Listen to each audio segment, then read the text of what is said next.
Bismillahirrahmanirrahim. Assalamualaikum warahmatullahi wabarakatuh.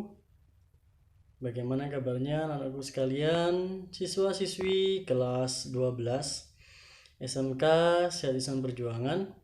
Saya harap semuanya tetap dalam kondisi yang prima, senantiasa dalam lindungan Allah Subhanahu wa taala, serta diberikan kemudahan dalam menjalankan setiap aktivitas kita, baik aktivitas belajar, beribadah, dan lain sebagainya. Anak-anak sekalian, marilah kita awali terlebih dahulu pembelajaran kita pada hari ini dengan membaca basmalah. Bismillahirrahmanirrahim. Terima kasih anak-anak sekalian. Bagaimana untuk tugasnya minggu lalu? Bagi yang belum mengumpulkan, harap segera mengumpulkan. Saya akan tetap menunggu dan nanti akan saya nilai anak-anak ya. Jangan sampai nilai tugas kalian minggu lalu kosong ya, karena bisa mempengaruhi dari nilai rapotnya nanti, begitu anak-anak. Apalagi ini merupakan pertemuan yang kedua ya, begitu ya anak-anak ya. Jadi saya harap mulai untuk menertibkan tugas-tugas dari Bapak Ibu Guru. Baik anak-anak, langsung saja kita lanjutkan untuk tema kita pada pertemuan kita di kelas 12 ini. Bab pertama adalah mengenai beriman kepada hari akhir dengan tema semangat beribadah dengan meyakini hari akhir. Pada pertemuan minggu lalu, kita sudah belajar mengenai pengertian, kemudian juga dalil, kemudian juga pengertian-pengertian menurut ilmu ya, seperti itu.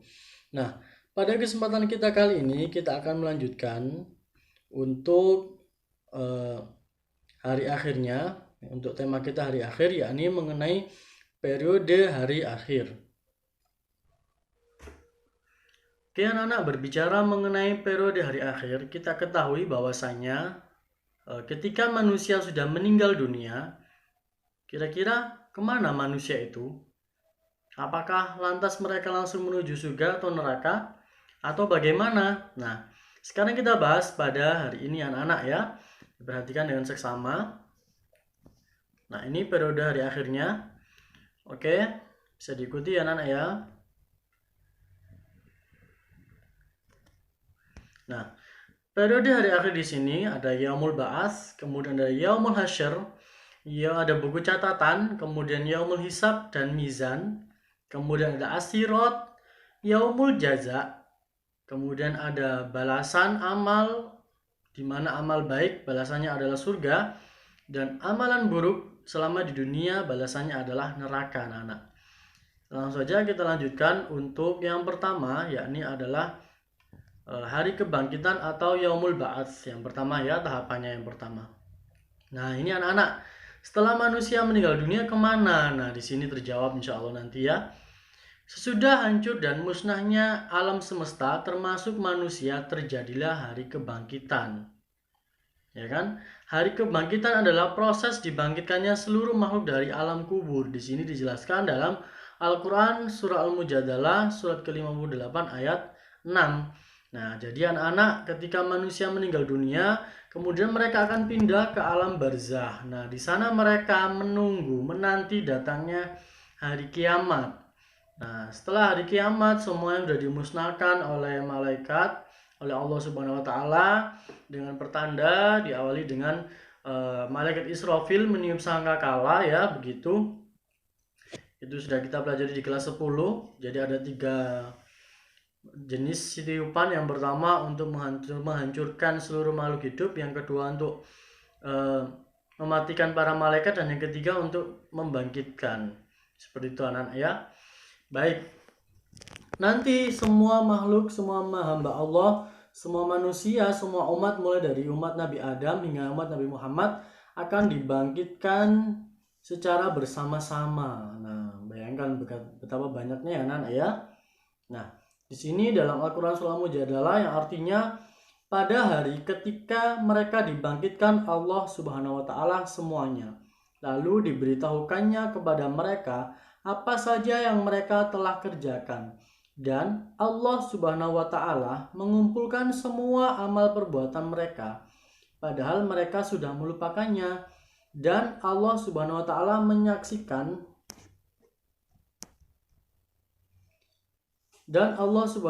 menyaksikan atas segala sesuatu.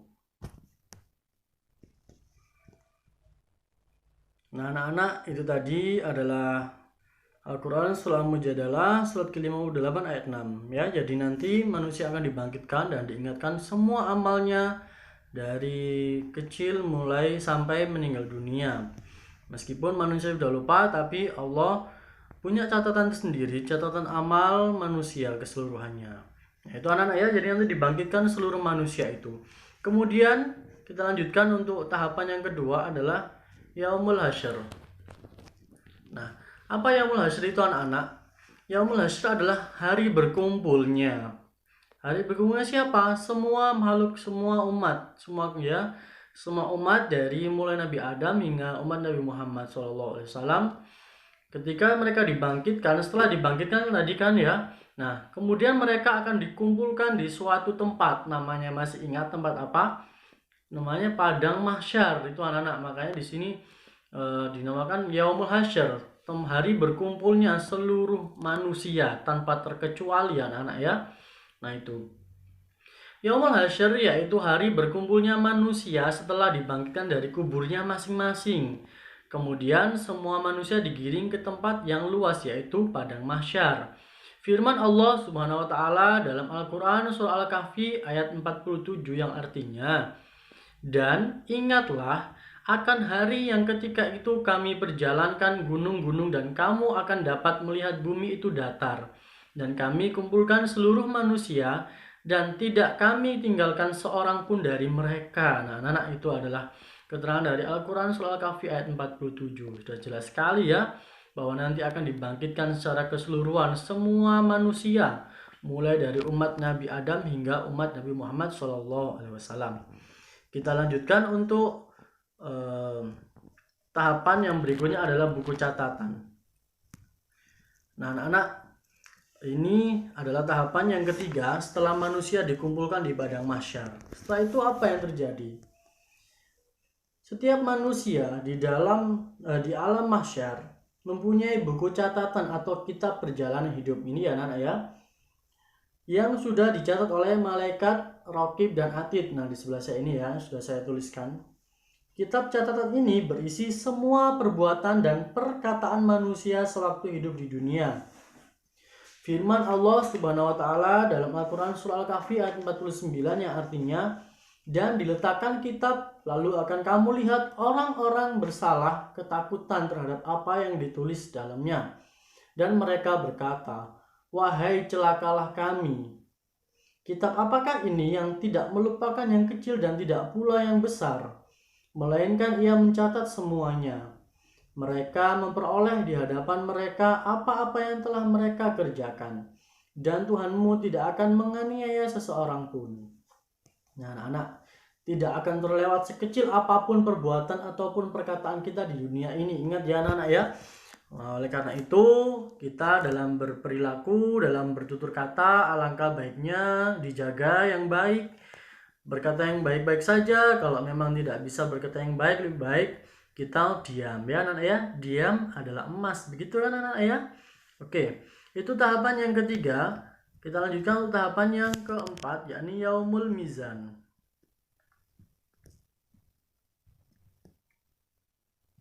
Oke, Yaumul Mizan, hisab, adalah yang pertama Yaumul Hisab.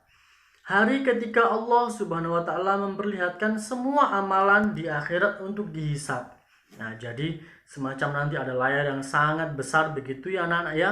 Kemudian akan ditampilkan apapun perkataan dan perbuatan atau amalan setiap manusia di dunia. Nah, itu anak-anak akan ditayangkan kayak gitu. Jadi nobar ya, tapi bukan nobar film anak-anak, tapi amalan yang telah dilakukan selama di dunia. Segala dosa besar dan kecil dihitung dengan seksama dan teliti. Nah, anak-anak ya. Dan ketika amalan mereka dihitung, anggota tubuh mereka ikut menjadi saksi. Firman Allah Subhanahu wa taala dalam Al-Qur'an surah An-Nur ayat 24 di sini ya, sama surah Al-Anbiya ayat 47. Yang An-Nur ayat 24, pada hari itu lidah, tangan dan kaki masing-masing menjadi saksi atas perbuatan yang telah mereka kerjakan. Ya Allah, naudzubillah ya anak ya. Tahapan selanjutnya adalah mizan. Timbangan yang adil berisi kebajikan dan kejahatan yang telah diperbuat setiap manusia. Setiap orang ditimbang amalnya dengan seadil-adilnya. Firman Allah dalam Quran Surah Al-Anbiya ayat 47. Dan kami letakkan timbangan yang tepat atau adil pada hari kiamat. Dan tidak seorang pun dirugikan walau sedikit. Dan jika amalan itu hanya seberat zarrah atau biji sawi ya anak ya, sangat kecil sekali, pasti kami berikan pahalanya, dan cukuplah kami saja yang memperhitungkannya. Anak ya, jadi setelah dihisap kemudian ditimbang ya, seperti itu. Timbangannya pun sangat adil ya nanti ya, tidak ada kecurangan. Kita lanjutkan untuk tahapan yang nomor 5 yaitu asyirat. Nah anak-anak, setelah ditimbang amalnya, dihitung dan ditimbang amalnya, kemudian yang selanjutnya adalah asyirat. Asyirat itu apa anak-anak? Jembatan yang terbentang di atas neraka menuju surga. Mudah atau sulitnya asyirat itu tergantung kepada amal setiap manusia. Rasulullah SAW bersabda, terbentanglah jembatan atau asyirat itu di antara dua tepi neraka jahanam. Hadis riwayat Muslim. Nah itu anak-anak, setelah ditimbang ya kan, amalnya baik atau buruk, setelah itu mereka akan berjalan di atas sirat, siratul mustaqim kita kenal ya. Kalau sebagian ulama mengatakan itu tajamnya itu ya anak ya, sehelai rambut dipotong menjadi 7. Nah itu sangat tajam sekali. Nah itu kalau orang amalnya buruk, mereka akan terpeleset, jalannya akan susah, sehingga mereka akan terjatuh ke dalam jurang neraka. Tapi kalau orang yang amalnya sangat baik ya kan, itu jalannya akan lancar dan mulus kayak jalan tol ya anak ya, tanpa halangan, tanpa hambatan, dan mereka akan langsung menuju pintu surga. Tapi sebesar dan sekecil apapun perbuatan manusia pasti dapat balasannya. Meskipun dia punya amal baik tapi pernah melakukan dosa sekecil apapun, itu juga akan mendapatkan balasan kelak ya anak ya. Kalau istilahnya kita kenal dulu adalah istilahnya dicuci dulu ya kan, dicuci di dalam neraka, kemudian kalau dosanya udah bersih barulah dia masuk ke surga kayak gitu. Baik anak, kita lanjutkan untuk tahapan yang keenam yakni yaumul jaza. Suatu hari ketika semua manusia akan menerima balasan Allah Subhanahu wa taala atau jaza. Balasannya diterima seseorang sesuai dengan amalnya selama ia hidup di dunia. Firman Allah Subhanahu wa taala dalam Al-Qur'an surah Al-Mu'min ayat 17. Pada hari itu, tiap jiwa diberi balasan dengan apa yang telah diusahakannya. Tidak seorang pun dirugikan pada hari tersebut. Sesungguhnya Allah Subhanahu wa taala sangat cepat perhitungannya. Nah, anak kita ketahui bersama ya, yaumul jaza ini balasan. Kalau amalnya baik, ya balasannya nanti di selanjutnya ya, kita lanjutkan. Nah, kalau amalnya baik, dia akan mendapatkan balasan berupa surga. Kalau amalnya buruk, dia akan mendapatkan balasan berupa neraka anak-anak. Nah, di sini ya, ini sekarang tinggal kita mau pilih yang mana kira-kira. Apakah kalian mau masuk surga atau mau masuk neraka? Nah kalau sudah memilih, saya mau masuk surga Pak, tentu saja semuanya pasti milih masuk surga. Tinggal bagaimana amalan kita selama di dunia, apakah kira-kira sudah cukup bekalnya untuk masuk surga? Sudahkah kita bisa memperoleh tiket masuk surga dengan amalan yang kita lakukan di dunia ini kira-kira? Nah coba kita introspeksi diri, apakah lebih banyakkan pahala kita ataukah dosa kita? Semua orang pasti pernah bersalah dan punya dosa. Tapi tinggal bagaimana orang itu mau bertobat, bagaimana orang itu mau memperbaiki kesalahan yang pernah ia lakukan gitu ya anak-anak ya. Kalau mau masuk surga tentu saja amalan yang baik, amalan solihan itu dilaksanakan. Jangan pengen masuk surga tapi malas untuk beribadah, malas untuk berbuat baik, bicaranya masih tidak bisa dijaga dengan temennya, terlalu los ya kan, tapi temennya di situ ternyata merasa tersinggung ya kan, tidak tahu kita, makanya kita harus menjaga anak-anak ya. Baik, sekarang kita lanjutkan untuk hakikat beriman kepada hari akhir. Nah, beriman kepada hari akhir merupakan rukun iman yang kelima. Masih ingat ya anak-anak ya? Oke. Keimanan kepada hari akhir hendaknya dijadikan landasan utama untuk menyadarkan diri agar selalu taat kepada Allah Subhanahu wa taala. Nah, dalam Al-Qur'an surah Baqarah ayat 4, A'udzu billahi minasyaitonir rajim. Bismillahirrahmanirrahim.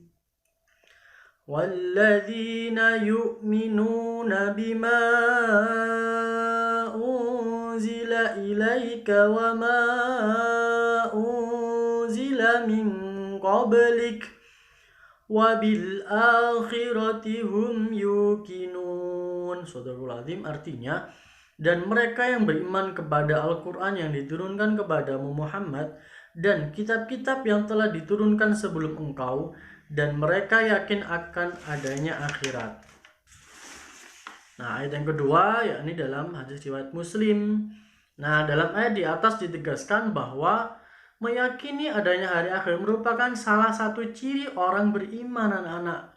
Kalau nggak meyakini hari akhir berarti dia nggak beriman. Kalau nggak beriman tidak bisa masuk surga, itu anak-anak ya. Adapun dalam penggalan hadis, Rasulullah SAW menyebutkan bahwa hari akhir itu sebagai salah satu perkara yang wajib diyakini yang kemudian disebut rukun iman, anak-anak ya, itu. Nah, berikutnya kita percepat ya. Nah, ini hikmah beriman kepada hari akhir. Yang pertama, muncul rasa benci kepada kemaksiatan. Kemudian yang kedua, menyejukkan dan menggembirakan hati. Tertanam cinta dan ketaatan kepada Allah Subhanahu wa taala. Termotivasi untuk beramal baik, menghindari niat-niat yang buruk, dan menjauhkan diri dari asumsi-asumsi yang menyamakan kehidupan di akhirat dengan kehidupan di dunia. Nah, itu jangan sampai anak-anak ya, itu hikmahnya. Kemudian keterkaitan. Nah, ini anak-anak keterkaitan beriman kepada hari akhir dengan perilaku jujur, bertanggung jawab, dan adil. Nah, semua amal akan dipertanggungjawabkan anak-anak, baik amal buruk maupun baik nanti di akhirat kelak, dan pasti akan mendapatkan balasan. Sukses ada sukses jangka pendek dan sukses jangka panjang. Sukses jangka pendek adalah sukses di dunia saja, anak-anak. Itu jangka pendek ya. Kita punya jabatan yang tinggi, punya harta yang melimpah dan sebagainya. Tapi kalau sukses jangka panjang, itu sukses di akhirat nanti, amalnya sekarang sudah baik, ya kan, tutur katanya baik dan sopan, sedekahnya juga rajin, ibadahnya tidak pernah bolong-bolong, puasanya juga lancar, full gitu ya anak ya. Nah, itu termasuk orang yang akan sukses jangka panjang. Nah, itu disebutkan dalam Al-Quran surah Al-Bayyinah ayat ke-8. Nah, anak-anak, ini untuk tugas kalian. Nah, dikerjakan dengan seksama, diperhatikan, ini boleh di screenshot ya biar tidak lupa gitu ya. Yang pertama, sebutkan tahapan-tahapan peristiwa yang dialami manusia sebagai proses menuju alam akhirat. Tadi ya ada beberapa tadi. Yang kedua, salinlah dan terjemahkan 2 ayat Al-Quran yang menggambarkan siksa neraka. 3, jelaskan fungsi dan hikmah iman kepada hari akhir. Oke, anak-anak sudah screenshot ya. Oke, 1, 2, 3. Oke, sudah. Baik, terima kasih untuk perhatiannya. Tetap pesan Bapak, tetap patuhi protokol kesehatan dimanapun kalian berada, jaga kondisinya, jangan begadang, tetap di rumah saja, tugasnya dikerjakan dengan seksama. Kalau masih kurang paham, bisa ditanyakan ke saya, anak-anak ya. Baik, itu saja. Mari kita akhiri dengan membaca hamdalah. Alhamdulillahirrabbilalamin. Terima kasih, semoga bermanfaat. Kurang lebihnya saya mohon maaf. Ihdinas siratal mustaqim. Assalamualaikum warahmatullahi wabarakatuh.